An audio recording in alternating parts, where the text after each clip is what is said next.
फक्त इथे 2-2 मिनिट असं 2 मिनिट थांबलं ते बंद होऊ जाईल. ठीक आहे. ओके. बायोटेक्नॉलॉजी चॅप्टर स्टार्ट केले आपण. तर ना सगळ्यांना माहिती आहे आपला चॅप्टर काय सुरू आहे. किती लोक क्लासमध्ये फिजिकली प्रेझेंट होते आणि किती मेंटली प्रेझेंट होते. आयडिया कंटिन्यू करूया चॅप्टरला, कारण की एंड पॉईंटवर आहे आणि थेरॉटिकल पोर्शन आहे. हा चॅप्टर संपला की मग आपण कंट्रोल अँड कोऑर्डिनेशन येणार. ठीक आहे. तर बघा, in previous lecture we already discuss about the vaccine production. वॅक्सिनबद्दल आपलं डिस्कशन झालेलं आहे. जो व्हिडिओ तुम्हाला आज मेबी मिळणार, जो रेकॉर्ड झालेला आहे काल गर्ल्स जेव्हा होते तेव्हा कालच्या लेक्चरमध्ये, तो तुम्हाला व्हिडिओ मिळून जाईल. त्याच्या पुढचा आज आपण बघतो. ठीक आहे. वॅक्सिन प्रोडक्शन तुम्हाला माहिती आहे की vaccine production first time Edward Jenner या सायंटिस्टने केलं आणि आपण याच्यामध्ये जे स्टडी केलं होतं ते आहे melted in mouth. Vaccine melt in mouth. माउथमध्ये मेल्ट होणाऱ्या वॅक्सिनबद्दल काल आपण डिस्कशन झालं. Now today we have to discuss about the gene therapy. आज आपल्याला जीन थेरपीबद्दल डिस्कशन करायचं. काय करतो आपण? Genetic engineering and genomics. हिंदीवाला कोणी आहे का? जेनेटिक इंजीनियरिंग एंड जीनोमिक्स इस चैप्टर में हमने इससे पहले जीन थेरेपी के बारे में पढ़ा. हमने 10 या आई थिंक 11 जीन्स थे जो जीन थेरेपी से हमने बनाए थे. राइट. 2 तरीके की जीन थेरेपी हमने पढ़ी थी. एक थी कौन सी? सोमैटिक जीन थेरेपी और दूसरी थी germ line gene therapy. Right. सबसे पहले देख लो, it is a treatment of disease by replacing or altering or supplementing a gene that is absent or abnormal and whose absence or abnormality is responsible for disease. समझ लो gene therapy की requirement क्या है. अगर gene therapy का use हो रहा है तो जीन थेरेपी की रिक्वायरमेंट क्या है. अगर जीन थेरेपी हम कर रहे हैं तो हमें मजा आ रहा है क्या जीन थेरेपी कराने में. जीन थेरेपी अगर हो रही है तो उसका कुछ तो भी एम होगा ना.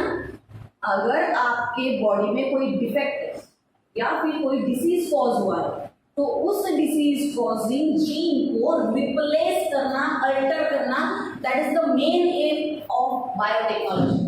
वो क्या है? बायोटेक्नोलॉजी का मेन एम है कि वहां से हम क्या करेंगे?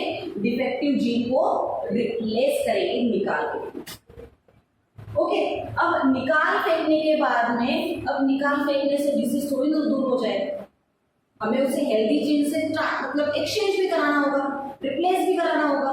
तो क्या किया जाएगा जीन थेरेपी में? उसे रिप्लेस किया जाएगा. मतलब कोई ह्यूमन अगर है, अगर कोई डिसीज कॉजिंग जीन उसके बॉडी में प्रेजेंट है तो उसे निकाला जाएगा और निकालने के बाद में हेल्दी जीन उसकी बॉडी में ट्रांसफर किया जाएगा with the help of gene therapy. अगर सोमैटिक सेल में प्रॉब्लम है तो सोमैटिक सेल से रिप्लेस किया जाएगा. अगर जर्म सेल में प्रॉब्लम है तो जर्म सेल से रिप्लेस किया जाएगा. Firstly, which kind of cells are called as a somatic cell and which kind of cells are called as a germ-line cell? किसे बोलेंगे हम सोमैटिक सेल और किसे बोलेंगे जर्म-लाइन सेल?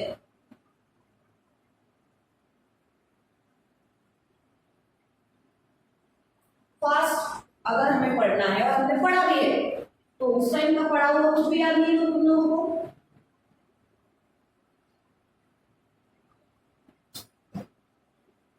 कुछ भी याद नहीं है. ब्लैंक हो पूरे.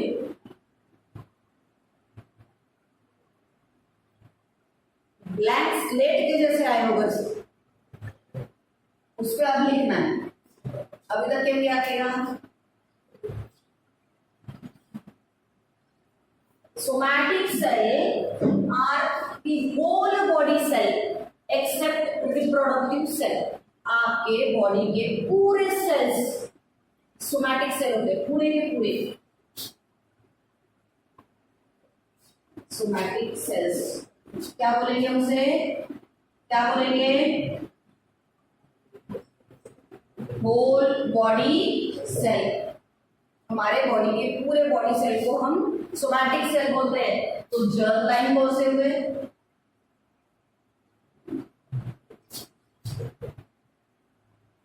Reproductive cells.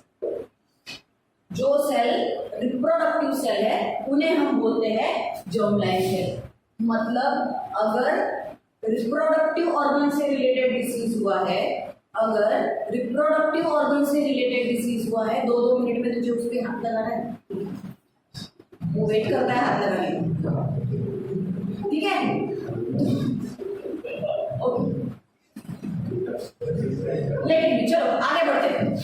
तो क्या बोला है मैंने, सोमैटिक सेल क्या होगा कि सोमैटिक सेल क्या कराएंगे कि बॉडी, अगर सोमैटिक सेल में डिफेक्ट है, अगर किसी को कैंसर है, कैंसर किसी कौन से सेल से रिलेटेड डिसीज है बताओ, कैंसर कौन से सेल से रिलेटेड डिसीज है, सोमैटिक सेल से या जर्मलाइन सेल से, सोमैटिक सेल से, राइट? अगर हम डायबिटीज के बारे में बात करें तो डायबिटीज कौन सा सेल से रिलेटेड डिसीज है,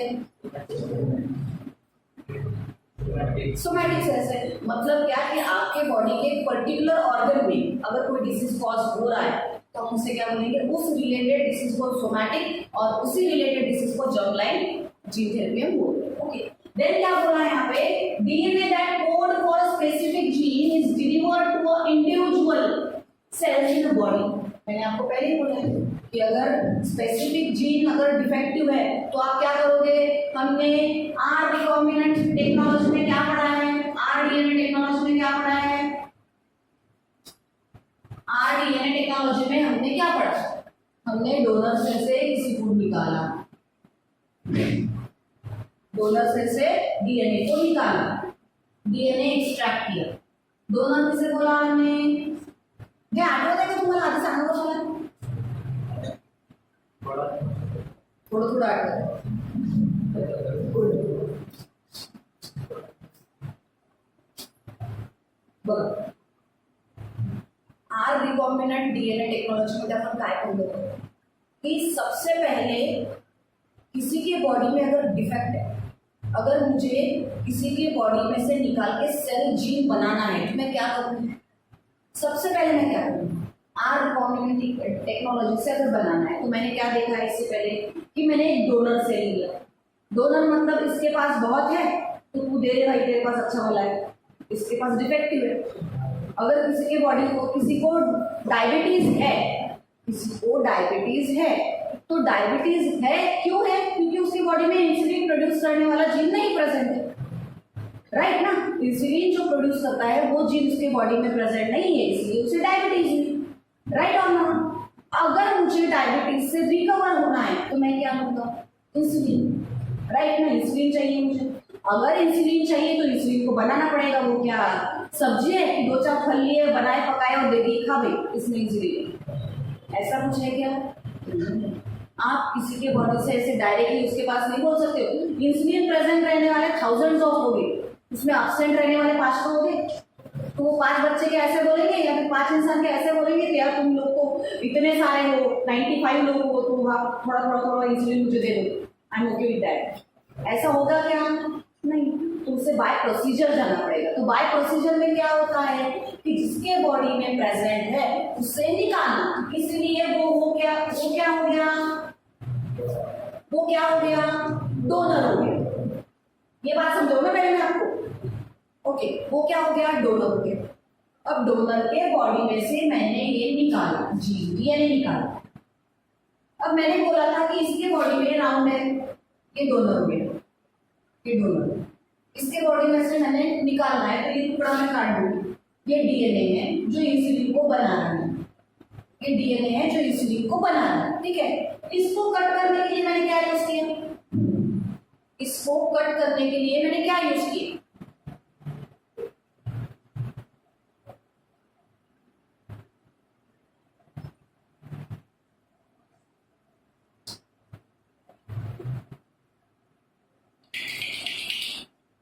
पूर्ण ब्लैंक, म्हणजे ऑनलाईन मध्ये तुम्हाला काहीच नाही समजलं का, कुछ भी नहीं,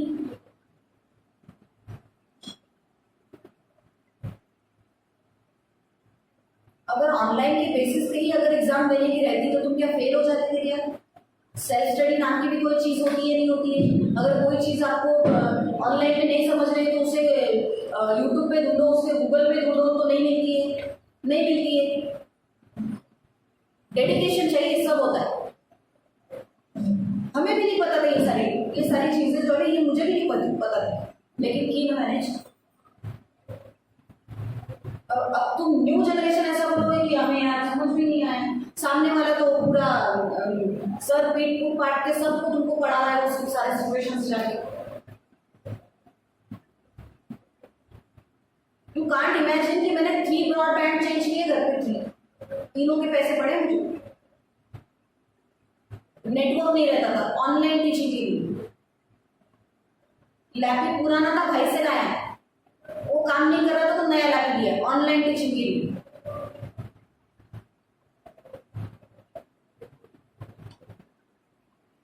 डेडिकेशन चाहिए, बाकी कुछ नहीं चाहिए। अगर करना हो ना तो बिना ट्यूशन के भी पढ़ ले बच्चे, मैं सीरियसली बता रहा हूं, पढ़ना है। ये तो सारा टॉपिक मैंने आपको प्रोजेक्टर पे पढ़ाया था ना, उस इंस्टीट्यूट में जाती थी मैं लेक्चर लेने के लिए, और उस टाइम भी मैं 10 बार आपको बोलती थी, नहीं समझ में आया तो मैं फिर से रिपीट करूंगी, नहीं समझ में आया तो मैं फिर से रिपीट करूंगी, लेकिन आवाज किसी के मुंह से नहीं निकलती। बाळांनो, वेळ काय, सिच्युएशन काय, ते कसं वागत आहात तुम्ही, विसरले का तुम्ही बोर्डला आहात म्हणून? काल त्या गर्ल्सचे ब्लँक होत्या पूर्ण आले, मी त्यांना स्ट्रेटच म्हटलं की बाबांनो तुम्ही जे आले ते पूर्ण ब्लँक आहात, म्हणजे मग आम्ही इतके दिवस 5-6 महिने जे केलाय ते सगळं वेस्ट आहे, एवढी मेहनत जी केली ती सगळी वेस्ट आहे।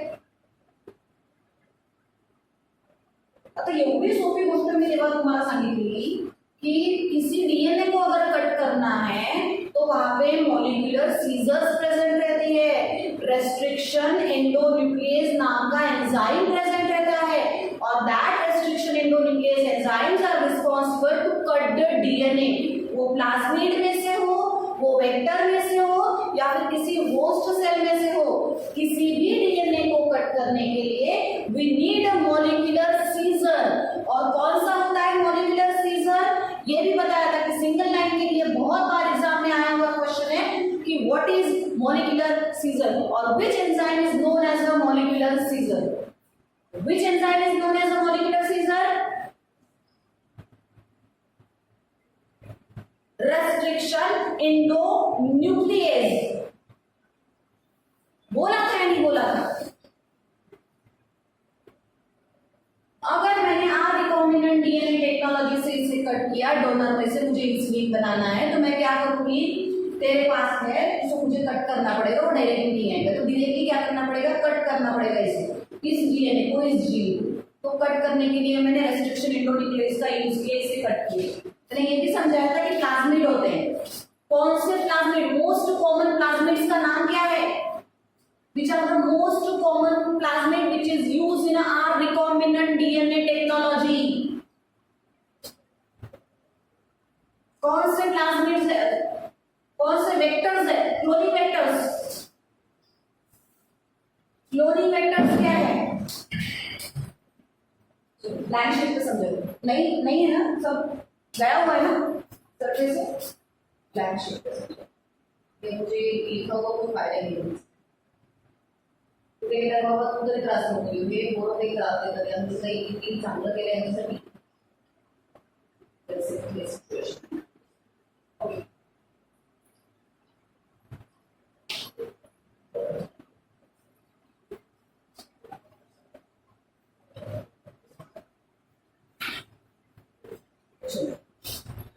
आर रिकॉम्बिनेंट को क्या करना है, हमने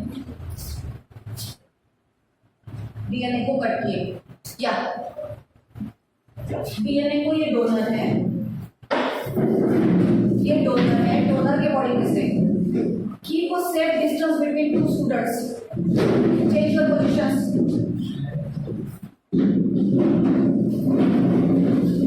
डिस्टेंस रख के बैठो। ओके, मुझे क्या करना है, इंसुलिन बनाना है, ठीक है। इंसुलिन के लिए मैंने क्या किया, इसमें से कट किया, कौन था कट करने वाला, रेस्ट्रिक्शन एंडोन्यूक्लियस था ना, रेस्ट्रिक्शन एंडोन्यूक्लियस। अब मैं क्या करूंगी, इसको गाड़ी में बिठाऊंगी, ये पैदल चलने वाला नहीं, बहुत सारे जीन ऐसे होते हैं जो पैदल चल जाते हैं, बहुत सारे जीन ऐसे होते हैं कि डायरेक्टली हमने डोनर से निकाला और बॉडी के अंदर शिफ्ट किया, लेकिन हर एक जीन ऐसा नहीं होता है। इंसुलिन को बनाने के लिए ई कोलाई मतलब डोनर भी चाहिए, होस्ट भी चाहिए और उसको बिठाने के लिए गाड़ी भी चाहिए। तो यहाँ पे गाड़ी कौन है? Cloning vectors. गाड़ी कौन है? Cloning vector. कौन से होते हैं? मोस्ट कॉमन क्लोनिंग वेक्टर्स कौन से है? Plasmid and bacteriophage. These are the most common vector which is used in our recombinant DNA technology. ठीक है, अभी ये क्वेश्चन अगर आया तो पता होना चाहिए कि प्लाज्मिड और बैक्टीरियोफेज होते हैं जो मोस्टली कॉमनली यूज किए जाते हैं ना रिकॉम्बिनेंट डीएनए टेक्नोलॉजी। ठीक है, तो ये हमने इसको उठाया, ये गाड़ी है, ये गाड़ी कौन है? प्लाज्मिड। चलो प्लाज्मिड, इसे बोला है हमने प्लाज्मिड क्लोनिंग वेक्टर्स को, किसे बोला है हमने? प्लाज्मिड क्लोनिंग वेक्टर्स को। अब मैंने ये कट किया हुआ डीएनए इसको गाड़ी में बिठाना है, तो ये गाड़ी होगी प्लाज्मिड की और इस टुकड़े को मैंने इसमें बिठाया। ये टुकड़ा कैसे दिखता है मैं बता दूं, ये गाड़ी ऐसी है प्लाज्मिड। कौन सा मोस्ट कॉमन प्लाज्मिड कौन सा है?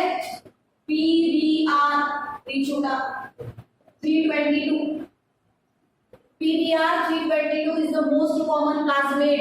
अब मैंने क्या किया इस प्लाज्मिड के अंदर, अब इसे यहाँ पे बिठाना है, इस जीन को, इस डीएनए को मुझे यहाँ पे बिठाना है, तो इसे भी कट करना पड़ेगा ना। इसके बॉडी में पहले ही भरा हुआ है, इसके बॉडी में अगर गाड़ी में पहले ही पैसेंजर भरे हुए हैं सारे के सारे, तो मुझे ऐड करना है, तो एक को क्या बोलना पड़ेगा? भाई तू रुक जा, मुझे टाइम है, इससे ज्यादा अर्जेंसी है तो तू उतर जा, मैं इसको बिठा दूं। तो ये सिचुएशन यहाँ पे होती है कि इसे अर्जेंसी है, इसे जाना है, तो इस गाड़ी में से एक टुकड़ा कट किया जाएगा और ये जो टुकड़ा इसमें आया है इसे अटैच किया जाएगा। समझ में आया? ओके, अब इसे बोला मैंने ये डोनर से आया, ये खुद प्लाज्मिड का है और ये बना रिकॉम्बिनेंट डीएनए। ये क्या बना? रिकॉम्बिनेंट डीएनए बना। इसका नाम हमने क्या रखा था? Recombinant DNA. It is again called as a chimeric DNA.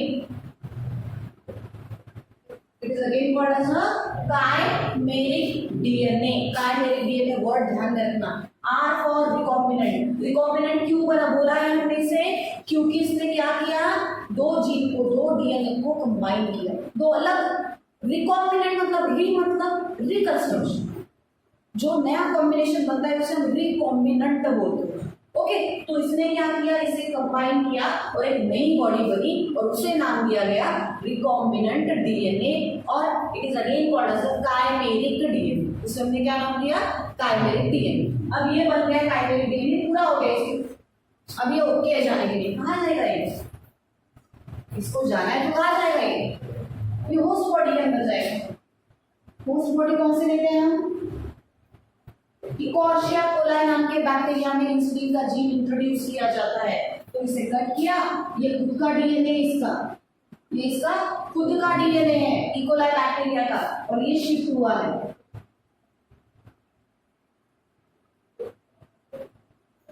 ये आरडीएनए कहाँ गया है? होस्ट बॉडी के अंदर, मतलब डोनर से निकाला, गाड़ी में बिठाया, प्लाज्मिड गाड़ी है यहाँ पे क्लोनिंग वेक्टर, और इकोलाई में डाल दिया। इकोलाई कौन है? होस्ट है। इकोलाई क्या है? होस्ट है। अब इसके बॉडी में डालने से इतना ही चलेगा क्या? इतना ही चलेगा। मैंने इसको लाया और बॉडी में डाल दिया। अब इसे मल्टीप्लाई होना पड़ेगा। अगर इन केस हमारे मदर फादर से जो हमें डीएनए आते हैं, अगर वो डीएनए उनके बॉडी में रेप्लिकेट ना हो, रेप्लिकेट मतलब अगर डीएनए से डॉटर डीएनए ना बने, ये हमने molecular basis of inheritance chapter में ये सारी चीजें पढ़ी है। ओके, ये है DNA. Why it is called as a semi-conservative replication? DNA के रेप्लिकेशन को सेमी कंजर्वेटिव रेप्लिकेशन क्यों बोला जाता है? ये पेरेंट डीएनए है, ये आप लोगों के या फिर मेरे फादर मदर के बॉडी में प्रेजेंट रहने वाला पेरेंट डीएनए है, और ये daughter DNA. Okay, I think last year के एग्जाम में क्वेश्चन था कि why DNA replication is called as a semi conservative replication. बहुत सिंपल है।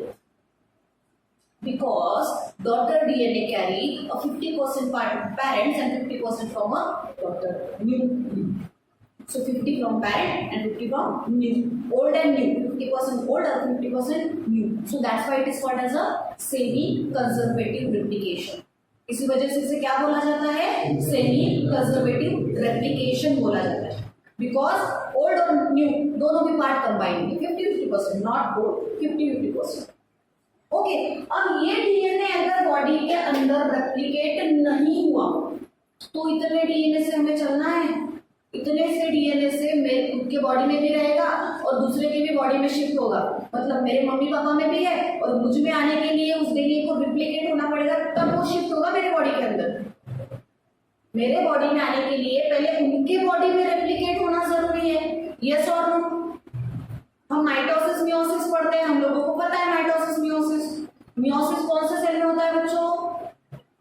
In which cell meiosis process is occur and in which cell mitosis process is occur? Mitosis only and only occur in a somatic cell. There is no reduction division. अगर मेरे body के cell 46 chromosome के हैं तो उससे बनने वाले cell भी 46 ही क्रोमोसोम रहेंगे, वो रिड्यूस नहीं होगा. लेकिन रिप्रोडक्टिव जो सेल होते हैं, रिप्रोडक्टिव मतलब स्पर्म और ओवम में जो स्पर्म और ओवम को हम गमीट्स बोलते हैं, उनके जो सेल्स होते हैं बच्चों वो कैसे होते हैं? एप्लॉइड होते हैं. क्यों एप्लॉइड होते हैं? क्योंकि वहां पे रिप्रोडक्टिव पोर्शन के जो सेल होते हैं, रिप्रोडक्टिव पोर्शन के जो सेल होते हैं उन सेल में मियोसिस की प्रोसेस होती है. अगर मैं बोलूं कि टेस्टिस के अंदर, अगर टेस्टिस के अंदर 46 क्रोमोसोम रहने वाला एक सेल है, 46 क्रोमोसोम रहने वाला सेल है, तो वो उसके सेल से जो डॉटर सेल बनाएगा वो 23 क्रोमोसोम वाला होगा. क्या बोला मैंने? वो 23 क्रोमोसोम वाला होगा. तो उसने क्या किया? रिडक्शन किया, तो मियोसिस हुआ. हमने हेप्लोडिप्लॉइड सिस्टम पढ़ी है ना यहाँ पे, हमने हनी बीज में हेप्लोडिप्लॉइड सिस्टम पढ़ी है. हमने क्या देखा? मेल में माइटोसिस हुआ, n=16 पढ़ा है हमने.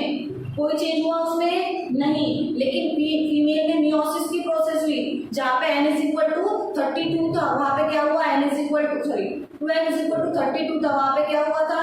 n=16 और n=16 हुआ था. क्यों? क्योंकि वहां पे मियोसिस था और यहाँ पे माइटोसिस. ओके, तो डीएनए को रेप्लिकेट होना पड़ेगा. अब इकोलाई के अंदर मैंने इसको डाल दिया, और डालना इतना ही नहीं, इतने से डीएनए तो एक्सप्रेस नहीं होगा. अगर किसी डीएनए को एक्सप्रेस होना है, मैं मेरे मदर या फादर में से मुझ में कोई कैरेक्टरिस्टिक आएंगे तो मुझे उसे एक्सप्रेस भी होना पड़ेगा ना. तो एक्सप्रेस करने के लिए कौन होता है? डीएनए. डीएनए जेनेटिक मटेरियल है ना, वो रिस्पॉन्सिबल है ना हमारे कैरेक्टरिस्टिक को एक्सप्रेस करने के लिए, राइट ना. तो वो एक्सप्रेस करने वाला कौन है? डीएनए है. तो वो डीएनए एक्सप्रेस करेगा बॉडी के अंदर. तो कब करेगा? जब वो बढ़ेगा, जब वो रेप्लिकेट होगा. तो हमने क्या किया? रिकॉम्बिनेंट डीएनए को डाल दिया इकोलाई के अंदर. अब उतने से नहीं चलेगा, उसे रेप्लिकेट होना पड़ेगा. तो रेप्लिकेट में देख लो, डायग्राम आपके बुक में होगी जब मैंने पढ़ाई किया, मत बोला, बाद में घर पे जाके देखो. वो डायग्राम जो मैंने पढ़ाई थी, मैंने आप लोगों को बोला था कि डीएनए अभी बन के कोई फायदा नहीं, सिर्फ शिफ्ट होके कोई फायदा नहीं. उसे क्या करना पड़ेगा? उसे चेंज कराना पड़ेगा, रेप्लिकेट कराना पड़ेगा. तो 1 से 2 हो गए, रेप्लिकेट हो गए. अब ये जब रेप्लिकेट हो गए तो डीएनए मतलब इंसुलिन से आया हुआ जीन अब एक्सप्रेस होगा. क्या होगा? एक्सप्रेस होगा. मतलब पहले सिर्फ जीन को लाया गया, अब क्या कराया गया है? रेप्लिकेशन से उसे एक्सप्रेस कराया गया. मतलब अगर मैं मेरे फादर जैसी हूँ या नहीं, ये पहचानने के लिए कुछ तो फीचर्स मुझ में होंगे. कि कोई बोलेगा कि यार तुम की बेटी है, या कोई आपको बोलेगा यार कि आपकी मम्मी के जैसे आपके आंखें दिखती है, आपकी मम्मी के जैसे आपके हेयर से, जो भी है. कैरेक्टर जब एक्सप्रेस होगा तब दिखेगा ना, जब एक्सप्रेस होगा तब दिखेगा. तो एक्सप्रेस कराने के लिए रेप्लिकेशन होना जरूरी है. ओके, अब रेप्लिकेट भी हो गया. ओके देन, अब रेप्लिकेशन के बाद क्या? सिर्फ रेप्लिकेट होके चलेगा क्या? नहीं, शिफ्ट होके भी नहीं चलेगा और सिर्फ रेप्लिकेट होके भी नहीं चलेगा. अब पूरी प्रोसेस कराने के लिए मैंने आप लोगों को बताया था कि अगर कोई सेल है बॉडी में सेल है तो सेल में न्यूक्लियस भी है.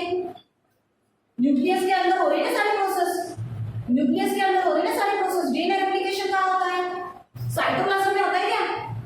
डीएनए रेप्लिकेशन क्या होगा, साइटोप्लाज्म में नहीं होगा, वो न्यूक्लियस के अंदर होगा। न्यूक्लियस के अंदर कौन से मटेरियल प्रेजेंट होता है, डीएनए और प्रोटीन। डीएनए और प्रोटीन प्रेजेंट होता है न्यूक्लियस के अंदर। मैंने आपको जब मॉलिक्यूलर बेसिस ऑफ इनहेरिटेंस के लेक्चर डाले थे तो फर्स्ट लेक्चर में ही दिया है आपको। Why it is called as a nucleic acid? Because there is a presence of more amount of phosphorus inside the nucleus, so it show acidic nature. So that's why it is called as a nucleic acid. ये वहां पे मैंने mention किया। अब DNA बन गया, replicate हो गया। अब मेरे बॉडी में जितनी भी एनर्जी है, मैं बात कर रही हूँ, मैं चल रही हूँ, मैं समझा रही हूँ, मैं कुछ भी कर रही हूँ, मेरी बॉडी में जितनी भी मेटाबॉलिक एक्टिविटीज चल रही है, तो हर एक चीज के लिए क्या चाहिए, एनर्जी चाहिए। वहां पे प्रोटीन चाहिए। क्या चाहिए, प्रोटीन चाहिए। तो उसके अंदर डीएनए के अंदर प्रोटीन भी जरूरी है उसे वर्कआउट करने के लिए। तो उस डायग्राम में आपको दिया है, आपके टेक्स्ट बुक में देखो, यहाँ पे ऐसे protein peptide chain is form finally. अब ये इकोलाई रेडी है इंसुलिन प्रोड्यूस करने की। अब इस इकोलाई की मल्टीपल कॉपीज बनाई जाती है, प्रोडक्शन किया जाता है, और उस इकोलाई को अब बैक्टीरिया को नहीं दे सकते एज अ मेडिसिन, बैक्टीरिया दे सकते हैं। फिर इसके बॉडी में से इंसुलिन जो प्रोड्यूस किया है वो जीन निकाला जाता है और इंजेक्शन में भरा जाता है। तो मार्केट में आपके इंजेक्शन आते हैं इंसुलिन के, देखे होंगे आप लोगों ने, बहुत सारे लोगों ने देखे भी होंगे। तो होता है रिकॉम्बिनेंट डीएनए टेक्नोलॉजी।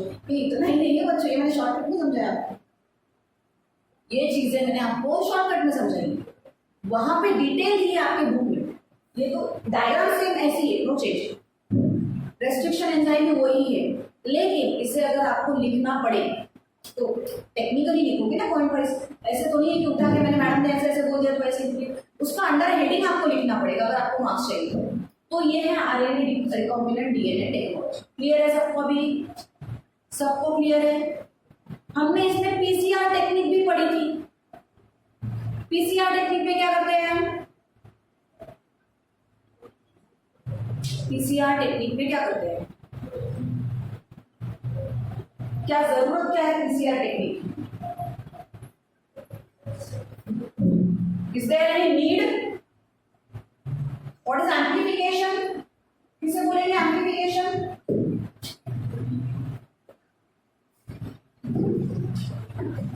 एम्प्लीफिकेशन किसे बोलेंगे?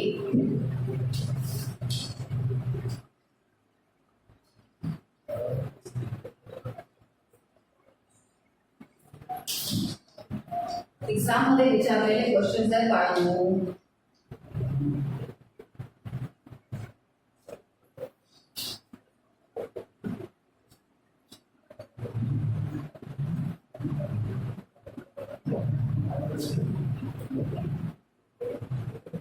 Making a multiple copies of DNA, मैंने आपको समझाया था डीएनए फिंगरप्रिंटिंग में, याद नहीं आप लोगों को शायद? डीएनए फिंगरप्रिंटिंग में पीसीआर टेक्नोलॉजी पढ़ी थी हमने, उसमें सिर्फ नाम आया था, मेनली मेंशन हुआ था कि with the help of PCR technology there is a process of amplification, under amplification उसे एक्सप्रेस किया गया था। यहाँ तो हमने पूरी प्रोसेस देखी। क्या क्या नाम है पहले प्रोसेस का? पीसीआर के पहले प्रोसेस का नाम क्या है? तीन प्रोसेस, पहले प्रोसेस का नाम बता। एनिलीन, दूसरी क्या है?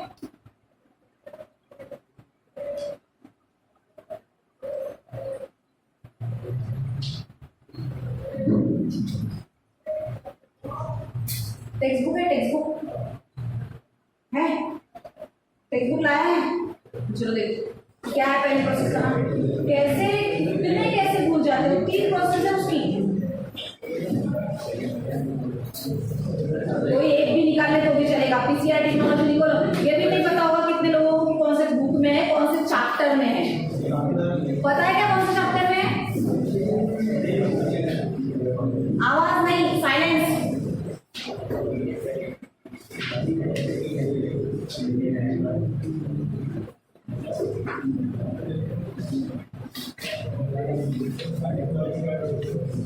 वो कंडीशन। अब मैं देखती हूँ कितने बच्चे निकाल के दिखाते हैं मुझे कि कौन से चैप्टर में है वो point. PCR technology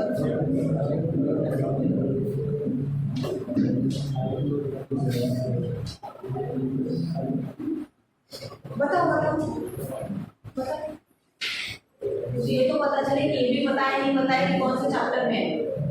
polymerase chain reaction. हाँ, पॉलीमरेज चेन रिएक्शन काय करायचं रे बाळांनो तुमचं बायोटेक्नॉलॉजी। आवाज नको, स्लाइड दिखा देती। हाँ चलो बताओ, नाम बताओ प्रोसेसर। हाँ कौन सा है पहला? डीनेचुरेशन। दूसरा कौन सा है? एनीलिंग। तीसरा कौन सा है?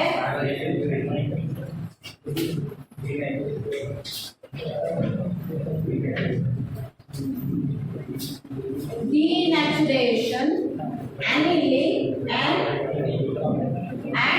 हाइब्रिडाइजेशन या फिर इसे डीनेचुरेशन बोला जाता है। खूप सोपी है, खूप म्हणजे भयंकर सोपी प्रोसेस है। तुम्हारा फक्त बहुत इजी प्रोसेस है। देखिए उस टाइम भी जब मैंने ये पढ़ाई की तब मैंने आपको बोला था की बाळांनो याच्याकडे लक्ष द्या, एक्झाममध्ये विचारले।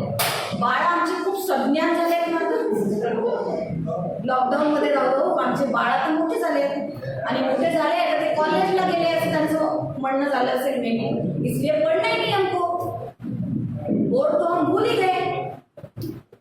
लक्ष द्या, keep silence, keep silence. PCR technology मध्ये इतकं डिफिकल्ट असं काहीच नाही की जे तुम्हाला अजूनही आठवावं नाही। सीरियसली सांगते, काय असतं इफ एक जगह पे कोई अगर मर्डर हो गया, हम बात करें क्योंकि हमने रिकॉम्बिनेंट टेक्नोलॉजी में ये चीजें आपको बहुत ज्यादा समझ में आती है, खून मारना नहीं ज्यादा समझ में आता है, इसलिए उसका एग्जाम्पल। अगर किसी का मर्डर हो गया, आवाज नहीं चाहिए मुझे, अगर किसी का मर्डर हो गया, उस मर्डर किए हुए जगह पे कोई सैंपल आपको मिला है, ब्लड का सैंपल रहे, हेयर रहे, सीमेंट रहे, टिश्यू रहे, कोई भी बॉडी सेल रहे, उस बॉडी सेल से डीएनए को एक्सट्रैक्ट करना है। अगर वो डीएनए एक्सट्रैक्ट किया और उसकी कॉपी डीएनए की बहुत छोटी रही, हम किस टेक्निक से या किस सीक्वेंस से फाइंड आउट करते हैं? कौन सी सीक्वेंस ऐसी होती है हमारी बॉडी में जो डिफरेंशिएट करती है हमें एक दूसरे से? हमें एक दूसरे से डिफरेंशिएट करने वाली सीक्वेंस कौन सी है?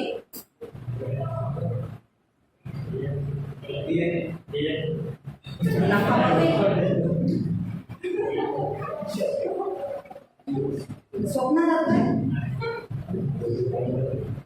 म्हणजे हा याचा डीएनए, माझा डीएनए, सगळ्यांचा डीएनए, या डीएनए वरून आपण सिमिलर ऑब्वियसली, बट मी काय प्रश्न विचारला, which sequences are responsible to differentiate between the two persons? कौन सी सीक्वेंस है? That is the VNTRS, variable number of tandem repeats. बाळांनो इतके इम्पॉर्टंट चॅप्टर्स आहेत, त्या चॅप्टर बद्दल तुम्हाला काहीच येत नाहीये। Molecular basis of inheritance chapter मधला एकही पॉइंट मायनस केलेला नाहीये, अख्खा चॅप्टर तुम्हाला स्टडीला आहे, अख्खा चॅप्टर स्टडीला आहे।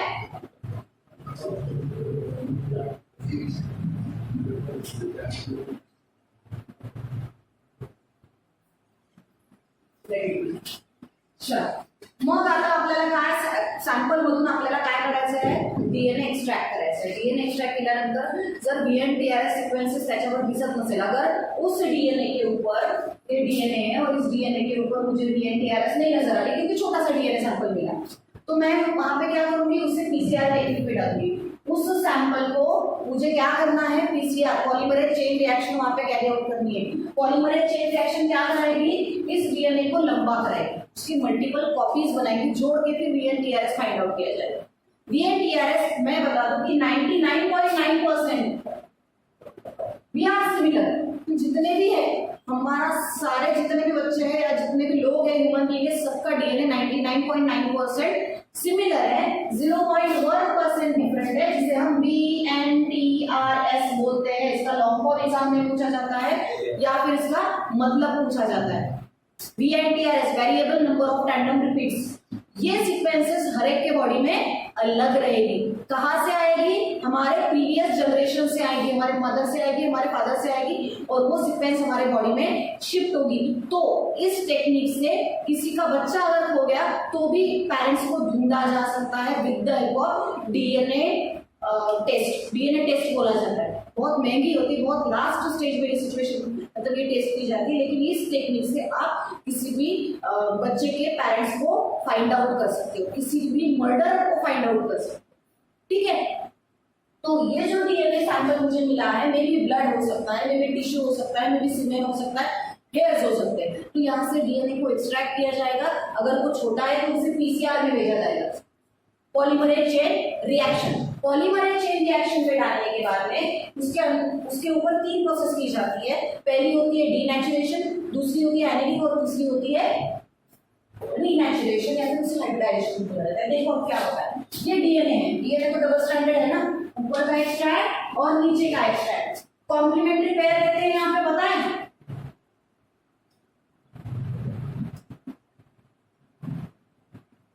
कॉम्प्लीमेंट्री पेयर किसे बोलते हैं हम? ए कंबाइंड विद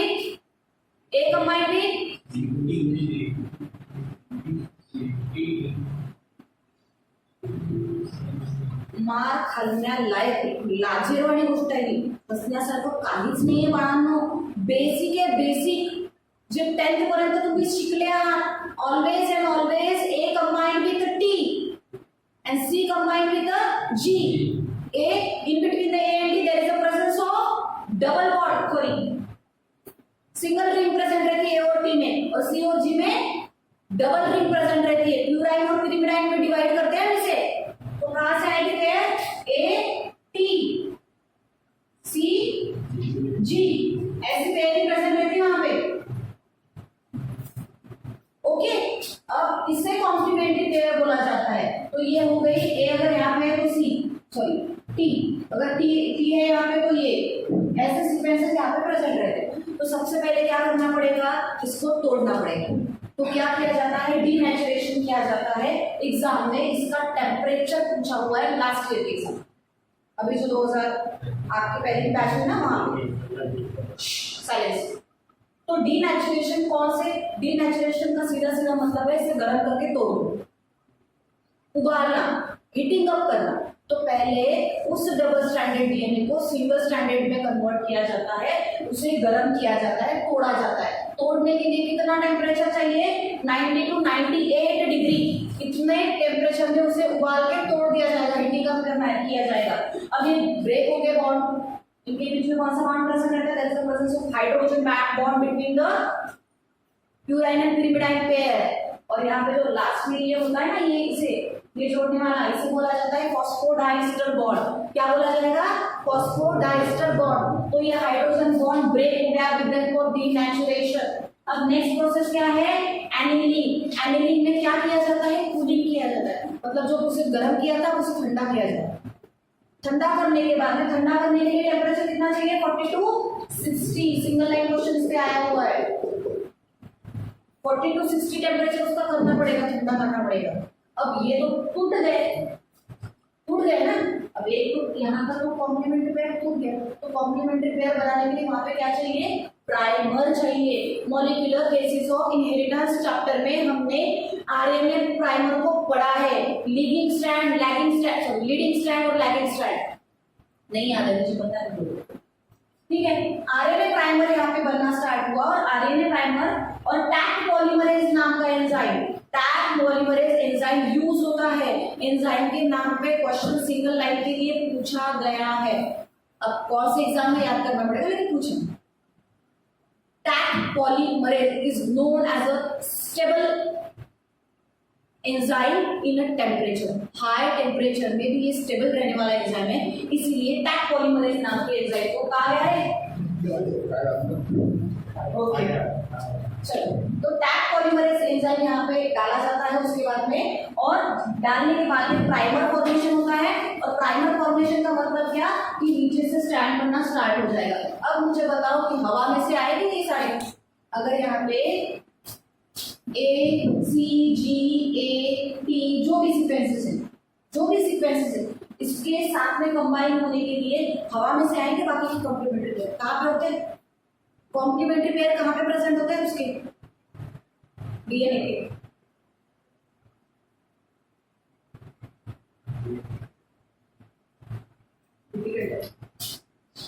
सेल के अंदर न्यूक्लियस के अंदर ए टी सी जी होते हैं।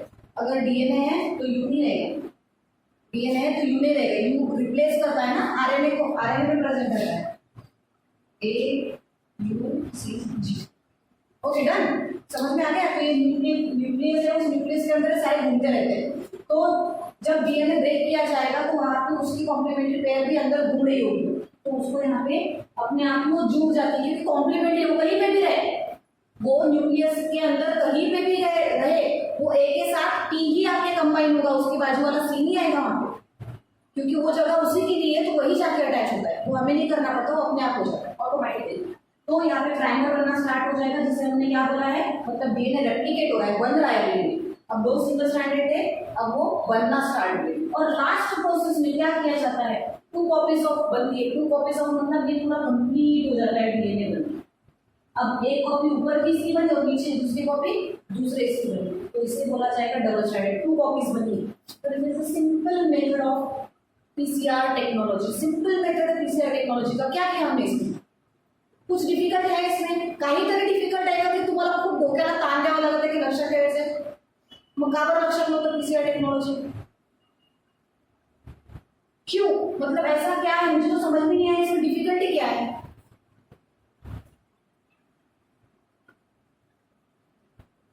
काय हर्ष आहे काय डिफिकल्ट याच्यामध्ये की नाही समजावं आपल्याला,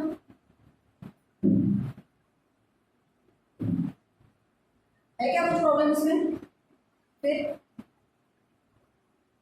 म्हणजे तुम्ही असं कन्सिडर केलंय की आपल्याला एक्झाम आता अशीच द्यायची, अशीच इन द सेन्स आता मागच्या वर्षी झाली बघा 10वीची खूप पर्सेंटेज कमवले बाळांनी, ते पर्सेंटेज कमवायसाठी सुद्धा त्यांनी अभ्यास केला होता बरं। बायोचा सगळ्या सिलेबस आटपत आला आहे बरोबर ना, कंट्रोल अँड कोऑर्डिनेशन 1 चॅप्टर आणि एन्व्हायरमेंटचे 3 चॅप्टर, 3 पैकी एक पूर्णपणे रिड्यूस आहे, जे 2 चॅप्टर त्या एका चॅप्टर मधला पण रिड्यूस आहे, म्हणजे तुम्ही फक्त एक चॅप्टर कन्सिडर करू शकता इकोलॉजी आणि इकोसिस्टम मधला, म्हणजे तो एक आणि कंट्रोल अँड कोऑर्डिनेशन 2 चॅप्टर संपले तर बायोचा सिलेबस संपला।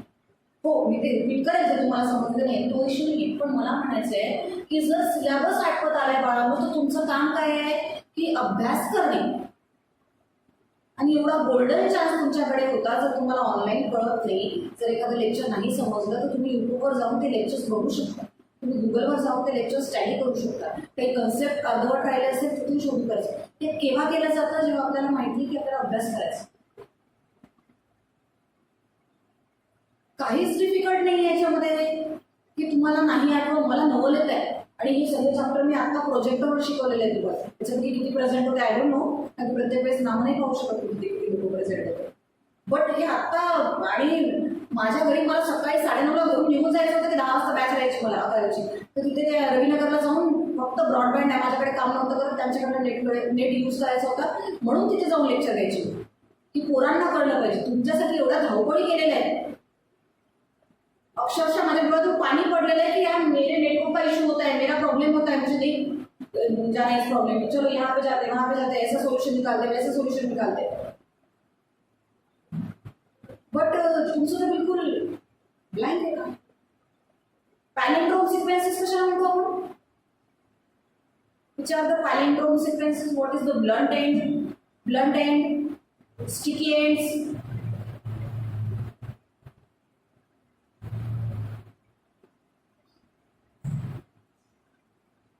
बरं एवढं समजलं, उद्या शॉर्टकटमध्ये ब्लंट एंड पॅलिंड्रोम वगैरे थोडं शॉर्टकटमध्ये पुन्हा एकदा रिवाइज, ठीक आहे ओके ना, याच्यामध्ये काही प्रॉब्लेम आहे का तुम्हाला, क्लिअर आहे, बट आता नाही का उद्या थोडंसं रीड करू, उद्या सांगते मग मी तुम्हाला, ठीक आहे, दिसत होतं का याच्यामध्ये